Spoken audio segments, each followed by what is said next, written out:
Olá, estamos começando mais um Silvestre Cast, o podcast do Hospital Adventista Silvestre, que fica aqui no bairro do Cosme Velho, no Rio de Janeiro, bem pertinho do Cristo Redentor. Temos outras duas unidades aqui no Rio de Janeiro, que é o Hospital Adventista em Itaboraí e o Centro Médico Adventista em Botafogo. Se você quiser agendar uma consulta ou um exame, entre em contato com a gente através do WhatsApp, do telefone 21 3034 4000. É esse telefone que vai aparecer aqui para você. Ou se você quiser entrar em contato através das nossas redes sociais também, conhecer um pouquinho mais a respeito das nossas unidades, os nossos perfis estão aqui na descrição, fique à vontade. Temos também o nosso site, então você tem bastante material para pesquisar e encontrar informações para você. E hoje o nosso assunto, falar um pouquinho sobre demências e envelhecimento. Será que alguma vez você que nos assiste ou alguém que você conhece, você já percebeu que essa pessoa está ficando um pouco mais esquecida do que o normal? Não se lembra de repente onde deixou as chaves ou esquece o nome de alguém? Parece que essa perda de memória começa a se tornar frequente e impacta o dia a dia da pessoa. Será que isso pode ser o sinal de algo que deva causar algum tipo de preocupação ou estudo para identificar o que é? Como é que você consegue, por exemplo, identificar, diferenciar o envelhecimento natural, que acontece com todos os seres humanos, de um quadro de demência? E, para falar sobre isso, nós temos aqui duas pessoas que aceitaram o nosso convite, que são dois profissionais aqui do Hospital Adventista Silvestre, o Dr. Mozart e o Gabriel. E eu vou deixar que eles se apresentem, digam há quanto tempo trabalham aqui no hospital. Podemos começar pelo Dr. Mozart. Obrigada. Bom, primeiramente é um prazer, tá, Fabiana, estar participando aqui desse podcast. Acho que é um assunto, né, de extrema relevância. Nossos pacientes aqui do Silvestre, né, tem uma grande quantidade de pacientes na terceira idade, então é uma coisa muito frequente nessas dúvidas que nós iremos esclarecer aqui. Então, espero poder contribuir aí de alguma forma para sanar essas dúvidas. Bom, eu sou formado em medicina, né, na Faculdade de Medicina de Barbacena, em Minas Gerais. Me formei em dezembro de 2016. Depois eu fiz minha especialidade em clínica médica no hospital, na Fundação Hospitalar do Estado de Minas Gerais.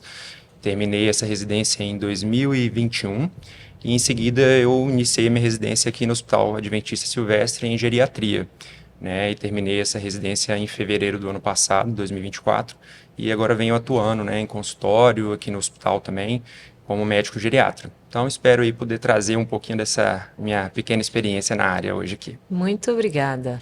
Gabriel, pode se apresentar também. Eu me chamo Gabriel, sou psicólogo clínico e hospitalar aqui do hospital. Estou há mais ou menos 1 ano e meio na rede. Agradeço, Fabi, pelo convite. Sim. E assim como o Moza colocou, a gente aqui no hospital trabalha com um público mais idoso, público geriátrico. Então, essa experiência ajuda no nosso trabalho e a falar sobre um tema tão importante como esse.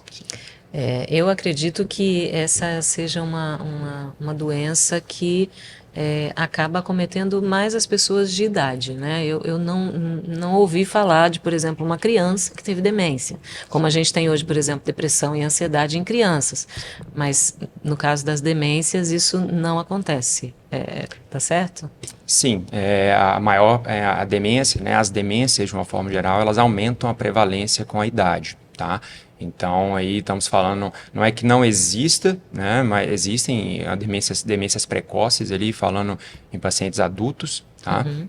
Mas a maior parte, sem dúvida, elas aparecem ali depois dos 60 anos. Então, não é uma coisa impossível de acontecer, as demências precoces, mas, sem dúvida, a maior prevalência, né, essa prevalência, na verdade, vai aumentando com a idade, principalmente ali a partir dos 60 anos de idade. Tá, e quais são então os tipos, né, de demências? Quais são as demências que podem acometer e como é que elas estão relacionadas a esse processo de envelhecimento, né? Porque a gente pode afirmar que todas as pessoas idosas correm o risco de desenvolver alguma demência? Bom, é uma boa pergunta. Na verdade, as demências elas são síndromes, né? Síndromes neurodegenerativas. Então, o que isso quer dizer, né? As síndromes neurodegenerativas, elas cursam, né, com perda, né, morte gradual e progressiva dos neurônios em determinadas áreas ali do cérebro ou da medula espinhal. Então, todos esses pacientes que cursam com essas síndromes, eles vão evoluir com, né, uma perda progressiva das suas capacidades cognitivas daquela determinada área. Então, e aí entenda-se não apenas a memória, né? A gente tem outras áreas da cognição, né, que não apenas a memória, então sejam elas áreas de habilidades motoras, a área da atenção, do raciocínio, né? Então, envolve várias habilidades cotidianas do ser humano, né, não apenas a memória. Então, essas síndromes neurodegenerativas não fazem parte do envelhecimento natural do idoso. Nem todo idoso terá demência, de forma alguma. Tá? Sim, como eu falei aqui, a prevalência ela aumenta com a idade. Então, a gente tem aí em torno, né, de 10 a 15%, né, dos idosos acima dos 65 anos que vão evoluir com demência. No Brasil, para você ter uma ideia, né, contextualizando aqui no nosso país, no Brasil, atualmente, a população com demência é em torno de 8,5%. Então, é até 10 a 15% depois ali dos 60 a 65 anos, e esse número pode chegar a 50% de, né, acometimento a partir acima dos 85 anos de idade. Então, aumenta com a idade, mas não faz parte do envelhecimento natural do idoso. Agora eu vou fazer uma pergunta para o Gabriel. Quando um familiar descobre, né, que uma pessoa querida, né, um pai, ou um tio, até a avó, né, a gente não quer que isso acometa ninguém, mas quando descobre que essa pessoa está desenvolvendo demência, qual costuma ser o impacto emocional e psicológico sobre essa família? O impacto ele é profundo, por vezes devastador. Eu lembro de uma professora que eu tive na pós-graduação em psicologia hospitalar. Ela tinha uma máxima que eu nunca vou esquecer. Ela dizia que quando uma pessoa adoece, a família adoece em conjunto. No caso, a família, eu me refiro ao núcleo familiar que convive com aquela pessoa adoecida. E quando eu falo adoecer em conjunto, não fisicamente, mas psicologicamente. Porque a partir do momento em que essa família recebe um diagnóstico tão emblemático, né, tão difícil quanto uma doença neurodegenerativa, como o Moza colocou, que é o Alzheimer, a partir desse momento, né, nasce ali uma tensão, uma preocupação que vai acompanhar essa família. Então, as principais reações emocionais que a gente observa nos familiares, a primeira delas, a mais famosa, é a negação, que a gente percebe em frases como mamãe não está tão ruim assim, ou isso é só o esquecimento da idade, em que a pessoa fecha o olho para essa frequência desses lapsos de memória que estão acontecendo. A gente tem também o sentimento de culpa, quando a pessoa se pergunta, né, o que eu poderia ter feito para evitar isso, por que eu não vi isso antes. A gente tem o medo do futuro, da incerteza sobre o curso dessa doença ao longo do tempo, como que ela vai progredir. E a gente tem a tristeza decorrente da irreversibilidade de uma doença como o Alzheimer, que infelizmente ainda não tem cura. Ainda, né? Mas quem sabe a medicina, né, avance um pouquinho mais e consiga. Bom, quais são então as principais causas, né, das demências, como o Alzheimer, e se existe alguma maneira de prevenir o surgimento dessas condições? Tem alguma coisa que faça dar uma pausa, pelo menos, e postergar, talvez, alguns sintomas? Sim, então, falando de causas, né, a gente fala, o Gabriel citou aqui o Alzheimer, né? O Alzheimer é o principal representante, né, do grupo das demências. Sem dúvida é a mais frequente, né? A doença de Alzheimer representa em torno de 60% dos casos de demências, mas existem outras causas, né? Vou citar outras 3 aqui também importantes, importantes que eu falo em frequência, né? Então, depois do Alzheimer temos a demência vascular, que não obstante está aí... pode vir junto, né, digamos assim, associada à demência de Alzheimer, uma demência vascular, que é o caso das demências mistas, né? A demência por corpos de Levy e a demência frontotemporal. Então, são as 4 principais causas aí de demências no nosso meio. E sim, existem estratégias de prevenção e a gente não pode deixar de falar de prevenção de riscos cardiovasculares. As doenças, os riscos, né, os fatores de risco cardiovasculares, eles estão intimamente ligados também aqui no caso de demências. Então, hoje a gente já sabe que é importantíssimo controlar esses fatores de risco para prevenir demência. Então, esses fatores são o controle, né, a redução do nível de colesterol, e aí principalmente o colesterol ruim, o LDL, assim também como controlar o sedentarismo, né, ter atividades físicas regulares, a obesidade, né, o tabagismo principalmente. Então, todos esses fatores estão envolvidos ali no aumento do risco cardíaco, né, a gente hoje sabe que tem também interferência em aumento do risco de demência, tá? Falando além dos fatores de risco cardiovasculares, outros fatores que podem ajudar a prevenir demência é o sono, né? O dormir adequadamente, uma quantidade de tempo adequado. Né? Os estudos falam em algo em torno de 7 a 8 horas por noite, né? Que a gente tem um sono adequado. Ah, doutor, mas eu durmo 5 horas, 4 horas e está tudo bem comigo. Não está. Né? Na verdade, você pode até sentir que os efeitos nocivos desse hábito não estão tão aparentes hoje, mas em algum momento eles irão aparecer. A conta vai chegar, né? A conta chega. E, na verdade, isso já foi estudado, né? Esse tipo de resposta dos pacientes já foi objeto de estudo. Né? E tem um estudo que mostra que as pessoas que relataram, não, mas eu não sinto nada, me sinto ótimo. Eles foram colocados para realizarem testes antes, né, no período da manhã, e no dia seguinte, sendo que um grupo de participantes dormia, né, 8 horas e outro grupo de participantes dormia 4, 5 horas. Agora eu não me lembro exatamente a quantidade de tempo, mas era menos do que 7, 8 horas.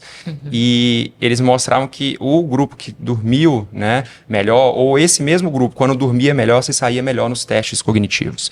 Então, por mais que você não perceba o problema disso, de não dormir adequadamente, às vezes é algo imperceptível. Se você for colocar da prova, né, em testes, você vai perceber que fez diferença.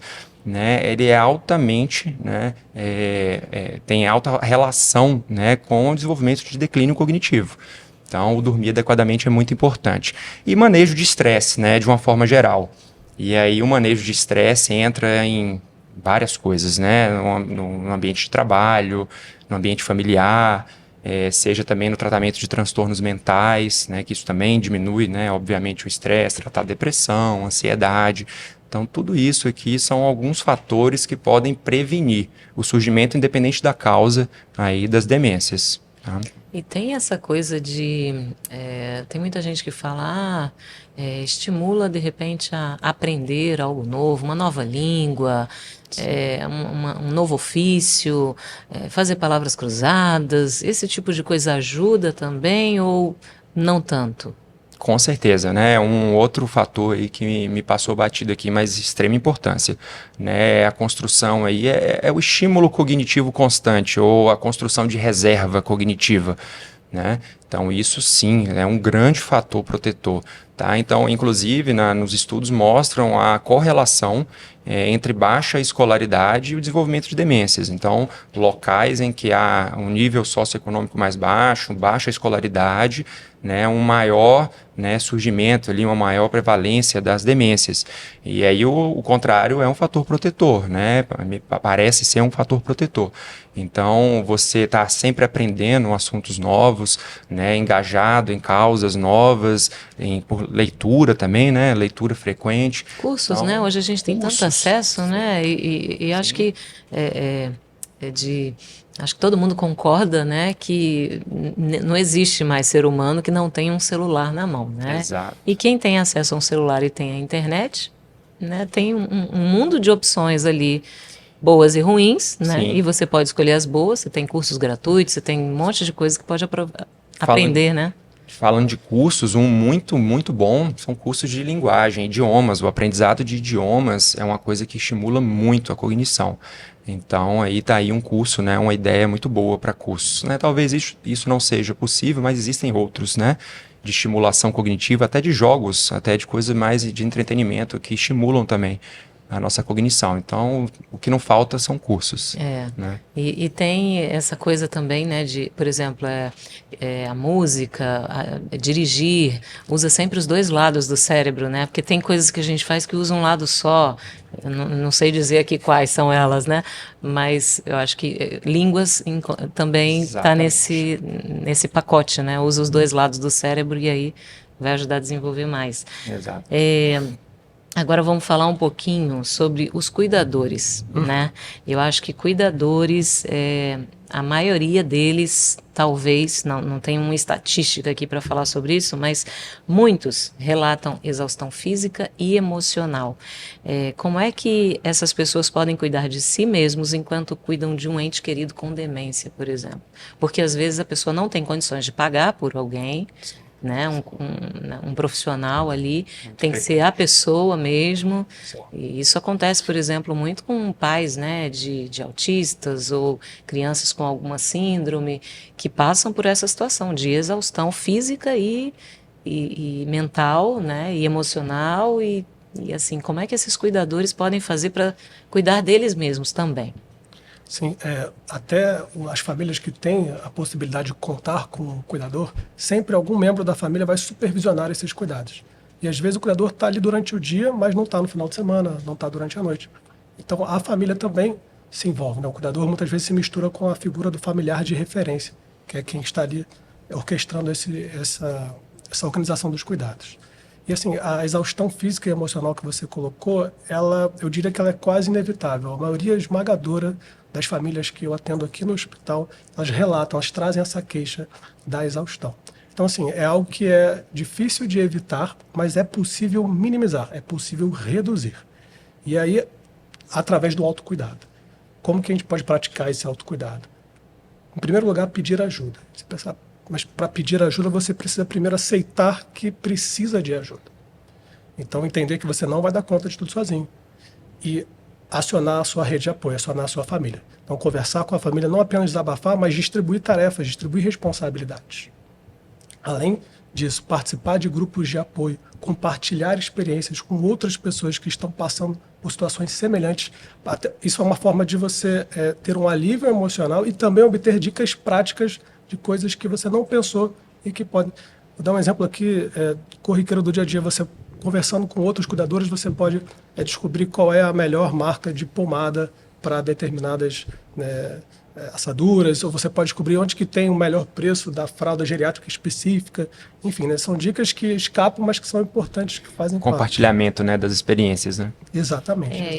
Outro dia eu vi no perfil do Instagram, né? Sempre aparece assim coisas diferentes daquilo que a gente às vezes até pesquisa, e um perfil de uma pessoa que ela compartilhava dicas de como você tratar a pessoa que está com Alzheimer, né? Como abordar. Então, assim, ao invés de falar, vamos tomar banho, olha, que tal você me acompanhar para ir até o banheiro? Eu estou precisando da sua ajuda para resolver uma situação ali. E aí você leva a pessoa de uma forma diferente. Você quer que ela vista tal roupa? Você fala assim, olha, eu trouxe aqui essa blusa verde, essa vermelha e essa branca. Qual você prefere? Então, assim, você não está impondo à pessoa alguma coisa.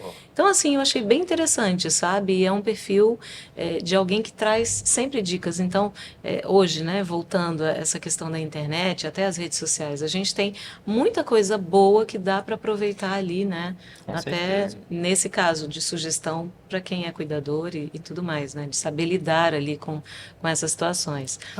Só para Sim, sim. complementar, buscar orientação profissional, o geriatra, o psiquiatra, o psicólogo, o fisioterapeuta, o fonoaudiólogo, né, profissionais que atuam dentro do guarda-chuva da saúde, mas com envelhecimento. E algo que você colocou que para mim é fundamental, que é tirar momentos para si. Então, praticar atividades físicas e atividades relaxantes. Isso ajuda no autocuidado e aí você consegue cuidar melhor daquela pessoa que está adoecida. É aquela situação do avião, né? Você primeiro coloca a máscara em você e depois você coloca na outra pessoa. Então, boa metáfora. se você não estiver bem, você não vai ter condições de cuidar da outra pessoa Sim. como gostaria. Sem dúvida. Você não vai estar tranquilo para isso. Dr. Mozart, quais são os primeiros sinais de demência que os familiares devem observar e como diferenciá-los, por exemplo, de esquecimentos normais relacionados à idade? Eu acho que deve ser uma linha muito tênue, né? Para a família reconhecer, como o Gabriel colocou aqui, esses primeiros sintomas. Sem dúvida, eu peço desculpas que eu até emiti aqui um sorriso, não porque é um tema muito importante, mas é porque é uma coisa muito frequente no consultório, né?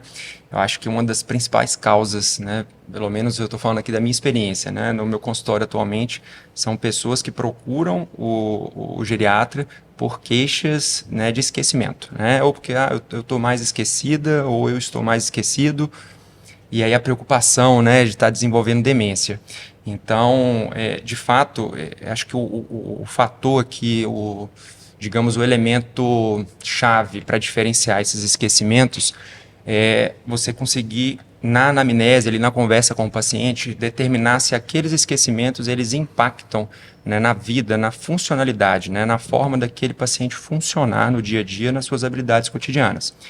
Então, eu vou dar um exemplo aqui. É diferente quando o paciente chega para mim e fala que está esquecendo as chaves, como você citou hoje aqui no início aqui do podcast. É diferente ele falar que está esquecendo, que momentaneamente esqueceu onde guardou as chaves, onde guardou a carteira, ou onde guardou a bolsa, dele me dizer que esqueceu, ou a família, né, que geralmente são os familiares, o cuidador, que percebe isso no paciente que tem problema na memória. Um dos critérios, inclusive, para a gente falar que provavelmente não é doença da memória, é o paciente chegar na sua consulta queixando que está esquecido. Então, geralmente, esse já é o primeiro ponto, né? Se ele lembra do episódio do esquecimento, é porque ele não está tão esquecido assim. O paciente né? com demência, na maior parte das vezes, ele não vai lembrar que ele está esquecido. Né? Então, esse já é o primeiro ponto. Mas, faz sentido.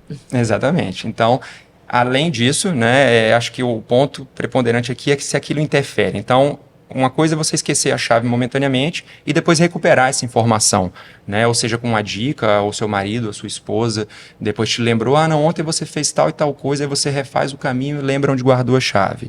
Ou mesmo que você não consiga com uma dica, depois, mais tarde, naquele dia, você recupera aquela memória, aquela informação.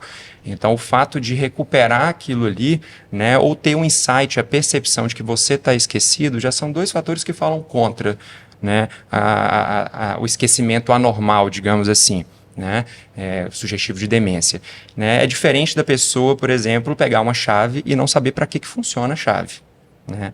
Então, a pessoa de uma hora para outra esquece para que a chave serve. Ou você abrir uma geladeira e esquecer momentaneamente do que você foi buscar na geladeira é uma coisa.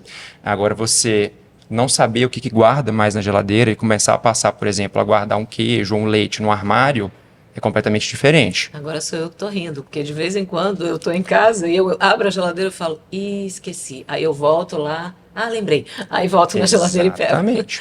Ou seja, não tô com demência. De forma alguma. Bem ainda, né? São os esquecimentos, né, que você citou aqui como normais, que a gente chama como esquecimentos subjetivos, né? Queixas amnésicas subjetivas. Acho que são coisas que acontecem com todo mundo. Com todo mundo. Imagino. Em qualquer idade, inclusive. E hoje isso está cada vez mais frequente, tá? Acredito eu que muito em parte pelo excesso de informações que nós temos que lidar no dia a dia, né? O nosso cérebro precisa processar uma quantidade de informações muito grande. Então, a nossa atenção atualmente é a que está mais prejudicada, porque a gente quer prestar atenção a tudo, a milhões de informações ao mesmo tempo, só que o foco e a capacidade de retenção, de armazenamento daquelas informações começa a ficar diminuído. Tá? Então, o problema aqui é atencional, talvez. Por exemplo, outras coisas que interferem na nossa atenção. A gente falou aqui do sono, a gente não dormir bem vai prejudicar a nossa atenção. E aí esse prejuízo da atenção passa para o paciente, né, como uma falta de memória. Então, esses pequenos esquecimentos, na verdade, foi a desatenção, onde ele guardou a chave ontem. Às vezes o paciente está fazendo várias coisas ao mesmo tempo e guardou a chave no lugar. Então, fazer várias coisas ao mesmo tempo prejudica a sua atenção, não a sua memória. Então, acho que o ponto principal aí é isso, né? Você perceber na conversa com o paciente se aquele esquecimento está modificando a capacidade dele de funcionar em alguma habilidade. Tá? Esse é o ponto número 1. Mas eu acho que tem alguns outros. Tá? Acho que uma coisa que pode chamar a atenção dos familiares, já que aqui para dar também sinais de alarme, né? É a repetição, né? É uma coisa muito marcada também no quadro demencial. Então, o paciente se torna repetitivo, né? A partir de determinado momento. Né? Isso, essas alterações de personalidade, de comportamento também são um critério, às vezes mais tardios, né? Não tão precoces, Mas sim, alteração de personalidade, né? De um momento para outro a pessoa perdeu a empatia, ficou mais desinibido do que era. Então, sim, a repetição uma outra coisa, a dificuldade, né? É a última. A dificuldade de você exercer atividades que você já estava muito habituado a fazer. Não vale aqui você comparar com atividades que a pessoa nunca fez. Então, se a pessoa nunca cozinhou bem, não espere que ela vai passar a cozinhar bem naquele momento. Então, você tem que comparar com funções previamente muito bem aprendidas. Então, se ela de uma hora para outra, ela era uma excelente cozinheira e de uma hora para outra está esquecendo como é que corta uma cebola ou qual a ordem, né, de cortar, depois colocar na panela, enfim, já pega a cebola inteira e coloca na panela, enfim, perde ali a capacidade de executar atividades que exigem passo a passo, né, que a gente chama ali de a capacidade das funções executivas, de planejar o que tem que fazer e fazer os passos corretamente. Então, isso chama muita atenção. Tá? Então, o paciente também esqueceu um caminho previamente muito bem aprendido, né? Ele vai todo dia na padaria. De uma hora para outra, ele se perde para ir na padaria. Um caminho que ele faz sempre.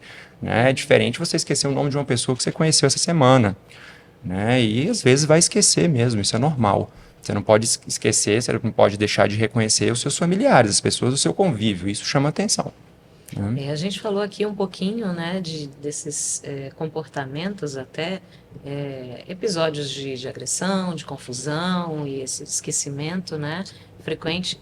Como é que a gente pode lidar com essas situações de forma empática e eficaz, né? Eu sugeri aqui esse perfil que dá dicas e tal, mas ali no dia a dia, a família, porque às vezes é exatamente dentro de casa onde se tem menos paciência com a pessoa que está passando por um tipo de demência, né? Sim, as mudanças comportamentais, elas são esperadas e elas são grandes fontes de angústia, né? Então, existem canais, perfis que dão essas dicas de manejo. Eu sempre começo dizendo para manter a calma, e eu brinco que no ritmo alucinado da nossa sociedade moderna, manter a calma virou uma espécie de superpoder. Então, é difícil manter a calma. Verdade. E atentar à linguagem corporal. Então, quando você for conversar com uma pessoa, né, que tem demência, então mantenha o contato visual, o toque gentil, fale devagar, fale com calma, fale de uma maneira simples que ela consiga entender. Tudo isso ajuda a transmitir segurança para ela. E depois, identificar os gatilhos. Dor, fome, cansaço, ambientes barulhentos, tudo isso pode ser uma grande fonte de estresse para ela. E além disso, criar uma rotina estruturada. E quando eu falo rotina estruturada, é o seguinte: a pessoa tem que ter um horário para acordar, um horário para refeição, um horário para o banho. Rotina. Né? Exatamente. Um horário para atividade de lazer, um horário para dormir. Então, se você tira aquela pessoa daquela rotina, você desorganiza ela. E aí a tendência é que a agressividade, que a irritação cresçam, aumentem. E aí fica difícil de você manejar. E é mais ou menos o que a gente faz quando a criança é pequenininha, né? A criança tem que ter horário para ela entender que ela precisa dormir, que precisa comer, que precisa tomar banho, escovar o dente e tal. E com a pessoa idosa, a gente costuma falar que ela vai voltando a ser criança, né? Que precisa, às vezes, dessa orientação. Ou seja, tirar o idoso da rotina vai desajustar aquele dia a dia dele, né? Pode ser até que ele não esteja, talvez, ainda sofrendo com demência. O simples fato de tirar da rotina, e eu entendo hoje melhor, por exemplo, quando a minha mãe, às vezes a gente falava: mãe, vem passar um tempo aqui em casa. Não, eu quero ficar na minha casa, aqui tem as minhas coisas e tal. Porque é a rotina, né? Tem um cantinho, tem um jeito dela de fazer, tem a hora dela de dormir. Se quer ver TV, ela vê. Se não quer, vai ficar tudo em silêncio. Então, assim, não quebra a rotina. Né? E quando está na casa do filho ou na casa de outra pessoa, é completamente diferente. E acredito que, né, comparando aí o idoso com a criança, é mais ou menos isso, né? É não quebrar essa rotina. Sim, existem, né, semelhanças, claro, diferenças entre essas extremidades, a infância e a velhice. Agora, tem um ponto que é importante destacar, que a criança, ela, diferente do idoso, ela não tem uma história ainda, ela está sendo educada, está sendo preparada. Aquele adulto que está envelhecendo, ele traz uma bagagem. Então a gente tem que tomar muito cuidado para não infantilizar essa pessoa. Perfeito, Gabriel. Porque se a gente faz isso, a gente deixa essa pessoa constrangida. E nisso que ela Sim. fica constrangida, ela fica mais irritada. E ela tende a ser menos cooperativa. Então, uma orientação que eu sempre coloco é evitar corrigir ou confrontar essa pessoa que está ali. Se a pessoa com demência disser alguma coisa incoerente, a gente segue o fluxo da conversa sem impor a realidade, para não desestabilizar, para não... Sem querer Pegar causar um de- enfrentamento, né? Desnecessário Sim, também, né? Às sim. vezes. Quer ver? Então, isso que você falou foi perfeito, assim, né? Tudo que você vem falando aí, na verdade, para mim, é o dia a dia. Eu tento, inclusive, é motivo de uma consulta inteira, né? Esse tipo de orientação para um paciente, né? Desde da fala, da comunicação amigável, em tom baixo, né? O evitar o embate, né? A confrontação do idoso. Mas só pontuando o que você também colocou, Fabiana, do idoso e da criança, né? E é exatamente o que o Gabriel falou, né? A gente tem que tomar muito cuidado, principalmente nos idosos sem demência, né? Principalmente nos idosos sem demência, dessa infantilização, que é um comportamento também muito presente. As pessoas têm, às vezes, muitas vezes, essa ideia muito fechada e restrita, né? Eu sei que talvez você não falou nesse sentido, mas às vezes as pessoas fazem essa linha. O idoso vira criança. E não é bem assim, exatamente porque ele tem uma história, tem as suas preferências. Manter ele na casa dele, por exemplo, é o ideal, né? Porque ele já tem a rotina dele, as coisas que ele gosta. Então, tirar ele daquele ambiente, você não está respeitando o que ele construiu, a história que ele construiu ali, a rotina que ele construiu, né? Você está impondo a sua. E na demência isso ainda também tem que ser respeitado e você tem que ver nas fases. Eu acho que a criança o idoso com demência ele vai se infantilizando com o avançar da demência, né? Cada vez mais infantilizando, entendas, se tornando cada vez mais vulnerável, cada vez como se estivesse desaprendendo funções, indo no sentido contrário da criança, né? Que a criança vai aprendendo e o idoso vai voltando a ser criança à medida que ele parece que não sabe mais nada, né? Quando a demência vai avançando. Mas até chegar na fase avançada, a gente tem que ter a sensibilidade de perceber também, de garantir a autonomia que ele ainda tem. Então, a gente ir respeitando, e você comentou uma coisa no início que faz muito sentido, que é da roupa, por exemplo. Então, na hora que você vai ali conversar com ela, com ele ou ela, né, o paciente com demência, sobre se vestir, às vezes ela não tem a capacidade de escolher a roupa e se vestir sozinha, mas você levar 3 camisas para ela e deixar ela escolher a cor, se ela tem a capacidade de fazer essa decisão, mantenha isso. Então, você conseguir manter toda a autonomia que aquele idoso ainda tem é importante. Tá? Isso aí faz parte, né, dessa comunicação de manter um ambiente ali digno e amigável para o idoso, né, com demência. Eu acho que uma coisa importantíssima é a questão do diagnóstico precoce. Eu acho que em qualquer problema de saúde, o diagnóstico precoce sempre vai ajudar e muito. Agora, quais são esses exames e avaliações que vão ajudar a identificar essa condição no estágio inicial? Bom, falar em estágio inicial, né, diagnóstico em estágio inicial de demência é realmente assim, muito importante, né? A gente tem visto cada vez mais isso, né? Porque agora recentemente nos Estados Unidos foi aprovado até de forma um pouco acelerada, acho que foi no meio do ano de 2021, uma medicação nova, né, o que são os anticorpos monoclonais, que agem especificamente na fase inicial da doença, né, de Alzheimer. Então, elas ainda estão numa fase, foram aprovadas, mas estão na fase 4 ali, que são os estudos, né, de comprovação, né, os confirmatórios, os estudos confirmatórios. E aí, a qualquer momento, dependendo da evolução desses estudos, eles podem até ser suspensos, mas eles foram autorizados pelo FDA. Aqui no Brasil ainda não tem essa autorização, mas, enfim, é muito importante esse diagnóstico precoce, porque a gente tem visto que a indústria farmacêutica, os estudos têm se concentrado em tentar descobrir tratamentos que vão ter maiores benefícios quanto mais precoces eles forem instituídos. Então, isso é de extrema importância para a gente conseguir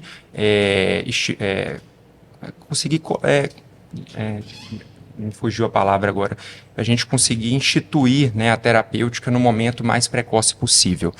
Mas, ao mesmo tempo, isso na prática hoje ainda é um desafio, né? Não é tão simples, não é tão claro assim. Principalmente porque nas fases iniciais de demência é muito comum que se sobreponham outras doenças, outros transtornos mentais, como, por exemplo, os transtornos de humor, né? O caso da depressão, por exemplo. Então, sinais, sintomas ali muito parecidos entre eles, e muitas vezes o paciente está, na verdade, com uma depressão que está afetando a memória dele, está dando declínio cognitivo. Então, nas fases iniciais, a anamnese detalhada eu acho que é a avaliação principal. Você conseguir, né, conversar adequadamente com o familiar, com o paciente, né, se for possível, e detalhar, porque não adianta também a gente querer correr contra o tempo e fazer exames complementares exagerados para todo mundo que está se queixando de esquecimento. Como eu falei aqui, existem diferenças de esquecimentos. Então, eleva custo, eleva ansiedade na família, no paciente, que acha que está com um problema e aquilo ali acaba intensificando, às vezes, uma depressão e piora o declínio cognitivo. Então, tem um custo emocional muito alto a gente sair fazendo exames a qualquer custo. Então, acho que a anamnese detalhada ainda na medicina, acho que isso é uma máxima, ainda é o mais importante aqui da avaliação. Essa anamnese ela vai incluir depois alguns testes cognitivos que a gente vai fazer com o paciente na consulta. Tá? Esses testes eles podem ser aprofundados se gerarem dúvidas ali para o médico. A gente encaminha para a avaliação de um neuropsicólogo que faz os testes neuropsicológicos. Esses testes são testes cognitivos mais aprofundados de cada área da cognição, para a gente tentar identificar onde pode ter um declínio leve, às vezes um declínio ali que passou batido naquela avaliação inicial do médico. Então, para mim, talvez seja ali um teste que a gente lança a mão na prática clínica muito bom para detectar em estágios mais precoces. Né? Seguido, né, dessas avaliações em consultório, né, ou no neuropsicólogo, seriam os exames. E aí vem os exames laboratoriais para a gente afastar causas de demência que são reversíveis. Essas causas aí passam por, às vezes, uma baixa de vitamina, a vitamina B12, por exemplo. Quando ela está muito baixa, ela pode afetar a nossa cognição. Então, às vezes, assim, o paciente está com um problema de esquecimentos, né, como a gente trouxe aqui, e é uma baixa de vitamina, uma hipovitaminose. Se corrige isso já. Corrige isso, é o que a gente chama de demências reversíveis, né? O hipotiroidismo também é uma outra causa, então a gente investiga isso nos exames laboratoriais e, por fim, ali os exames de imagem, né? Que tem a ressonância, o PET scan, enfim, acho que isso a gente ainda vai evoluir muito aí nessa área de detecção precoce. Tem aí uns estudos em andamento de biomarcadores também, mas que ainda não estão sendo utilizados na prática clínica, mas espero que no futuro a gente tenha novos exames aí para detecção no estágio precoce. Com certeza, a gente torce por isso, né? Sim. Agora, quando a gente fala, por exemplo, de isolamento social, que foi a máxima que a gente viveu aí no mundo inteiro com a pandemia, isso pode ser um agravante para quem está num estágio inicial de demência. E aí, que tipos de atividades ou estímulos psicológicos podem ajudar esses pacientes que passaram por esse isolamento social? E o que mais a gente viu, né, foi bem recente e aconteceu isso. Né? Sim, sim. Infelizmente, a pandemia de Covid-19 ela veio para comprovar que o isolamento social ele acelera processos demenciais em curso, além de aumentar o risco da pessoa desenvolver uma ansiedade ou uma depressão. Então, existem alguns grupos de atividades. O primeiro deles vocês já mencionaram no início da nossa conversa, que são atividades cognitivas. Jogos de palavras, palavras cruzadas, caça-palavras, leitura em voz alta, música, tudo isso para estimular as funções cognitivas do cérebro. Eu queria fazer só um parêntese na importância da música, porque ela funciona como um meio alternativo de comunicação e conexão emocional entre aquela pessoa e a família através da música. Para quem não viu, tem um filme que eu recomendo muito de animação, chamado Viva a Vida é uma Festa. Recomendo fortemente, porque ele traz esse exemplo de como, né, um menino consegue se conectar com a avó que está numa fase avançada da demência através da música. E aí eu lembro de ter lido algo a respeito, o Dr. Moza pode até falar com mais propriedade, sobre a área do cérebro que armazena o som, a canção, ela é a última, ou talvez nem seja afetada no caso Alzheimer, pela pela degeneração neural. Então, não sei se isso procede, mas eu achei interessante porque o filme explora isso, né, traz esse meio como uma fonte, né, de conexão. Então, atividades cognitivas, atividades físicas leves, é claro, caminhada, alongamento, dança, se for possível, Me refiro nos estágios iniciais, a gente sabe que conforme a doença vai progredindo, a pessoa vai tendo limitações até na funcionalidade, então fica mais difícil. E acho que isso ajuda até nessa questão social, né? Porque se ela vai fazer um curso, alguma coisa, Sim. vai se relacionar com amigos, com pessoas que ela conhece, Sim, vai sim. estimular a conversa, né? Troca de informações, e isso ajuda, né? Com certeza. Com certeza. As atividades manuais, jardinagem, pintura, costura, artesanato e as atividades sociais, como você colocou, que encontros com os amigos, grupos de terceira idade, até videochamada com familiares ajuda, né, aquela pessoa a se organizar e promove bem-estar. Então, são atividades, assim, grupos de atividades que são muito importantes que a gente consiga manter, né, durante o envelhecimento. Você falou em videochamada, a minha avó, ela já está com 101 anos, né? E lúcida, claro, esquece uma coisa, outra, passa um tempo sem me ver, 101. Uau. E ela, quando eu ligo, ela nunca sabe quem eu sou. Porque ela mora em Pernambuco, eu moro no Rio de Janeiro, a gente não se vê sempre. Então, mas é engraçado, porque quando eu estou lá fazendo uma visita, eu falo com ela. 15 minutos depois, ela já não sabe de novo quem eu sou. Então, assim, mas com 101 anos, né, a gente tem que dar um desconto. Ela não tem, pelo menos não comprovação, né, com o médico e tal, faz as consultas e tudo, nenhum tipo de demência ainda, mas ela já está ficando muito esquecida, né? Às vezes os próprios filhos, quando chegam, aí ela acha que é marido e mulher, ela faz uma confusão danada. E aí, minhas tias que moram próximo e que ajudam a cuidar e tudo mais, de vez em quando ficam. Vamos lá, mãe, fala aí o nome dos seus filhos. Aí ela vai falando. Ela tem 10 filhos. E aí ela fala o nome dos 10. Então, assim, ela relembra, ela vai lembrando, mas as coisas, assim, às vezes pontuais do dia a dia, ela acaba se esquecendo. Então, assim, mas isso tem que chamar a atenção também, de alguma forma?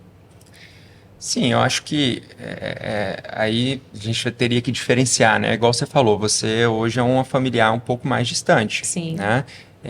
Eu acho que se a funcionalidade dela, né, no dia a dia dela lá está adequada, está funcionando adequadamente, não houve uma perda funcional importante, e a gente está falando aqui de familiares que não estão presentes no dia a dia dela com tanta frequência, né? A gente poderia talvez enquadrar nesses esquecimentos normais, digamos assim. Mas isso aí exigia a gente avaliar essas outras coisas, né? Como é que está a capacidade de funcionamento dela, o reconhecimento dos familiares Ela do teria que passar no convívio consultório dela. contigo, né, doutor Mozart? Eu já Ou com entendi. algum outro geriatra. Eu já entendi. Bom, quando a gente fala de tratamentos e terapias que possam retardar a progressão das demências, quais seriam eles, né? Se eles existem, quais são, e qual é o impacto desses tratamentos na qualidade de vida desses pacientes? Ótimo. Enfim, atualmente, né, vale deixar isso claro, né, a gente não tem nenhuma terapia que envolva cura, né, que fale de cura definitiva da doença, né? Todas as terapias atuais disponíveis, elas têm o objetivo, né, elas atuam exatamente no que você falou, em retardar a progressão da doença, né, mas a doença, ela, por se tratar de uma síndrome, como eu falei, neurodegenerativa, é algo progressivo, tá? Então ela irá evoluir. As medicações que nós temos disponíveis hoje, elas retardam, elas têm a gente considera aí pelos estudos, um benefício clínico modesto, né? Em alguns pacientes, não são todos que respondem, mas o benefício é exatamente em retardar a progressão, atrasar o declínio cognitivo dos pacientes. E as medicações hoje mais utilizadas, principalmente aí no quadro da doença de Alzheimer, são os inibidores da colinesterase. A gente tem aí a donepezila, a galantamina, né, e o antagonista do NMDA, que é a memantina. Tá? Então, essas são as principais terapias farmacológicas atuais disponíveis, né? Estão em estudos agora esses anticorpos monoclonais que também prometem, né, se iniciadas na fase precoce da doença, retardar essa progressão, agindo, né, de uma outra forma, né, no acúmulo das proteínas anormais da doença neurodegenerativa, que são proteínas que se acumulam lá no cérebro. E só que, como eu falei, elas ainda não estão permitidas pela Anvisa, né? O estudo em andamento desses anticorpos monoclonais demonstraram alguns efeitos adversos, principalmente aí, edema cerebral e microhemorragias. Então, inclusive, tiveram 3 pacientes que vieram a óbito durante o andamento do estudo, então ainda é precoce para a gente falar que tem esse tratamento a mais. Então eu vou me ater aqui ao inibidor da colinesterase e o antagonista NMDA, que são os dois principais. E temos também a terapia não farmacológica, que é o que o Gabriel aqui falou também muito bem, né? Todas essas terapias que vocês citaram aqui, e o Gabriel pontuou uma a uma, né? Estimulação cognitiva, a música, as atividades sociais de uma forma geral, né? Você evitar o isolamento social. Tudo isso tem um potencial de retardar o declínio cognitivo, na medida que traz benefício na neuroplasticidade. Tá? O que é a neuroplasticidade? É a capacidade que o nosso cérebro tem de se reorganizar, de se adaptar às experiências novas ou às vezes a um dano neurológico. Então, o paciente que tem uma doença neurodegenerativa, ela tem uma área do cérebro, né, que morreu, né, que houve perda de neurônios. Então, se você estimula as outras áreas do cérebro dele, né, que estão saudáveis, você atua nessa neuroplasticidade, você acaba criando novas conexões neurais e criando um repertório para aquele paciente conseguir passar pelos desafios da vida, pelas adversidades. Então você ajuda ele a se reorganizar, a se readaptar frente à limitação que ele tem pelaquela perda daqueles neurônios. Então esse benefício na neuroplasticidade, né, dessas terapias não farmacológicas, elas são, né, maravilhosas. A atividade física também age nisso. Então, isso vai aumentar a qualidade de vida do paciente, sem dúvida alguma. Primeiro que você vai manter a autonomia dele por mais tempo. Né? Você vai tentar retardar ali o declínio da cognição, da funcionalidade. E isso vai influenciar não só o paciente positivamente, né? Os familiares, diminuir sobrecarga, né? Diminuir sobrecarga de cuidadores, familiares. Então, isso melhora a qualidade de vida da casa como um todo, né? Fora que você também diminui, você melhora, né? Eu ia falar diminui a imobilidade, melhora a mobilidade do paciente, então diminui dor também, desconfortos pela imobilidade. Então, isso também melhora a qualidade de vida dele, né? Sem dúvida. Agora, eu imagino que para a família, quando recebe um diagnóstico desse, é como um diagnóstico quase de um luto antecipado. Né? Porque como é uma doença degenerativa, é como se a pessoa já tivesse assim como uma data de validade, né? Que pode viver alguns meses, que pode viver alguns anos, mas a família já recebe às vezes essa notícia como um luto. Como é que a família pode receber uma notícia assim e assim, encarar isso de uma forma um pouco mais positiva, até para oferecer mais qualidade de vida para esse paciente? Sim, o luto antecipado, antecipatório, a gente encontra muito os dois termos na literatura, ele acontece quando os familiares percebem os primeiros sinais de mudança na identidade e na autonomia daquele paciente. Então, além de buscar ajuda profissional, que a gente até comentou aqui, é importante que a família ela busque conhecimento. Conhecimento é poder. Então, se aproprie do tema, leia bastante, veja vídeos no YouTube, assista podcasts como esse que a gente está participando, tudo para você entender e se preparar para o que está por vir. E eu diria que outro fator muito importante é a rede de apoio. Fazer uso da rede de apoio, acionar os irmãos, os tios, os primos, os netos. Claro que sempre aquele com quem o idoso mora, é o principal responsável.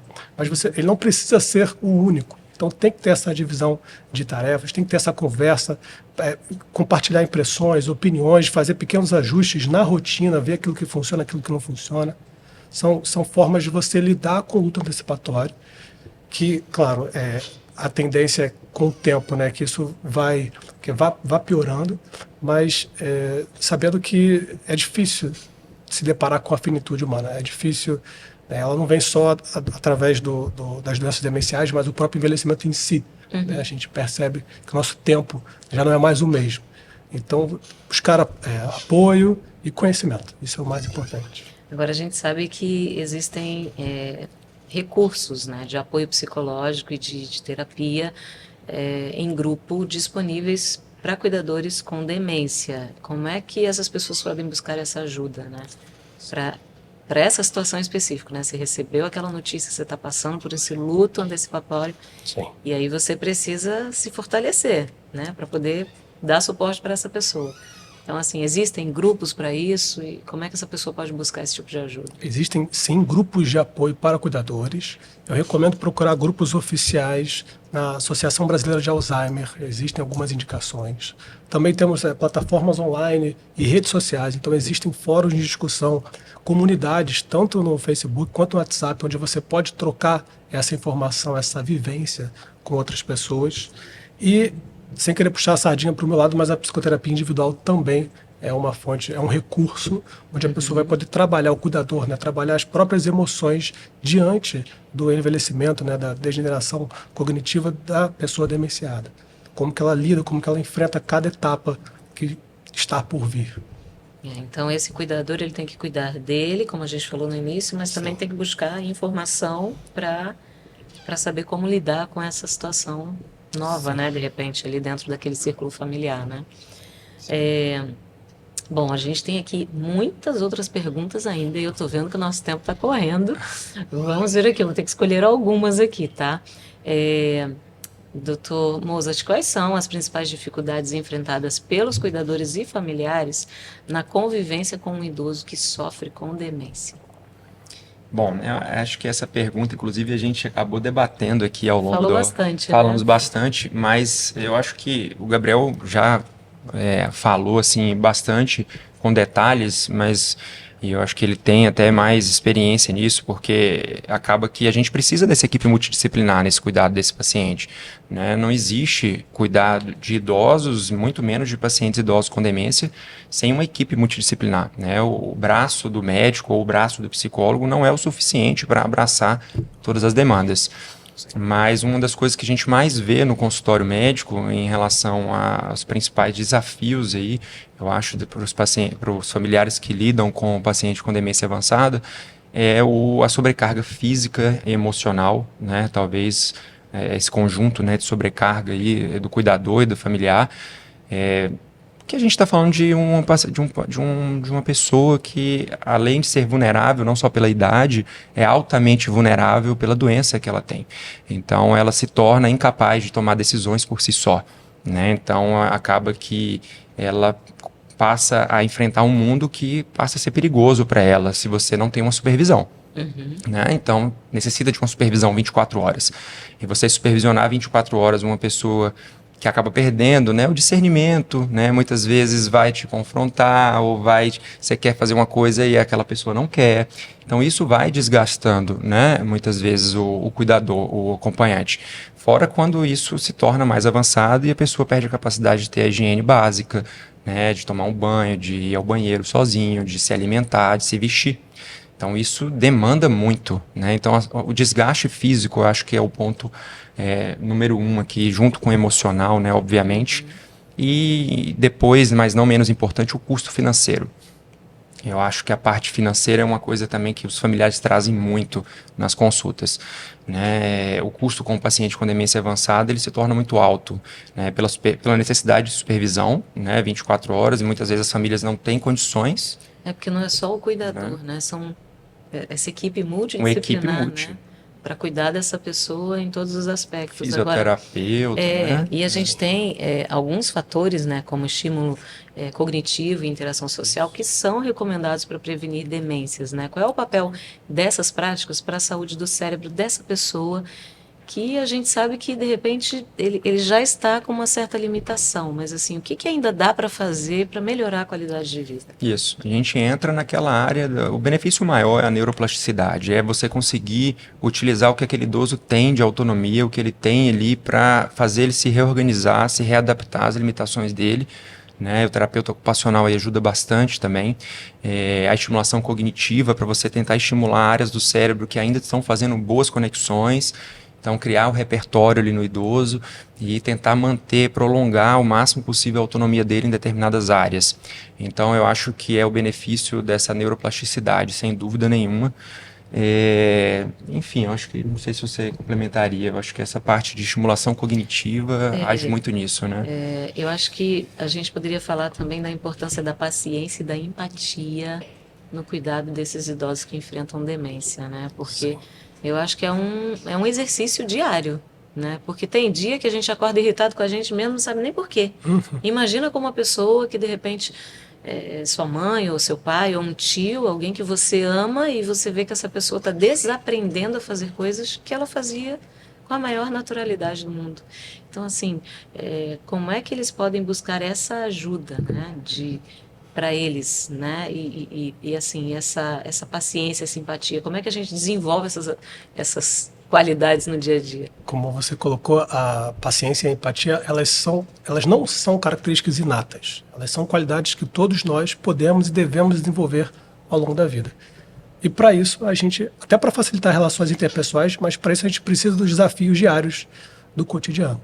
Então, algo que pode facilitar nesse desenvolvimento dessas características é flexibilidade. Todos nós precisamos ser mais flexíveis. No caso de um idoso demenciado, ajustar a nossa rotina às necessidades e não o contrário, não encaixar aquele idoso em regras rígidas, porque claramente não vai funcionar.